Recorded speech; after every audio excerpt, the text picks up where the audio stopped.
In this lesson, we're going to be building this beautiful layout using the layout elements that have been provided to us using HTML5. Let me tell you a little bit about how we used to do it before we had these layout elements. We used to use the div element to separate all kinds of different content on our page. And to differentiate one div from another, we would use classes.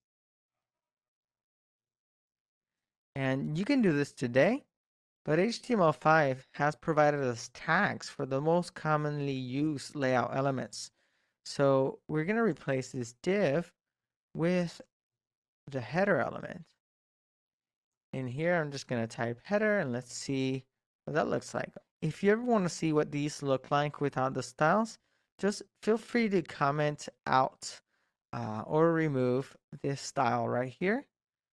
And you'll see header right there. Okay, I'm going to put that back. Another great layout element that we've been given is the footer element. I don't know why I did two closing tags there.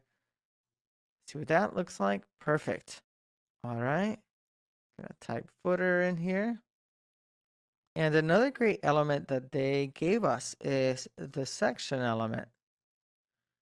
Now, you may want to divide different parts of your site by sections, and you don't have to use divs anymore. You can be a little bit more specific and say this is a different section of the page. That's all it is. Pretty straightforward. In here, I'm going to type the main element. Now, this tells your browser what the main content of this document is. So don't put anything that's repeated throughout different pages in here. Don't put the header in here. Don't put the sidebar in here. Don't put the footer in here. The main is for the specific content of this document. In here, I'm going to write the article element. And in here, I'm going to type article.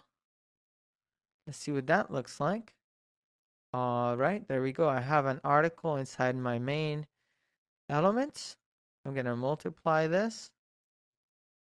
All right, perfect. And now, as a sibling of the main element, I'm going to place the aside. What this says is this is content aside of the main content. So sometimes having ads or a sidebar on our page can go inside of the aside element. One last one that I'm going to use here, I'm going to replace this header type here for the nav element. This is also a very common element, and they've given us an element for that, and I'm just going to type here navigation and hit save. All right, here we go. We've built a basic layout using the layout elements of HTML5. On the next lesson, we're going to embed some images and a video as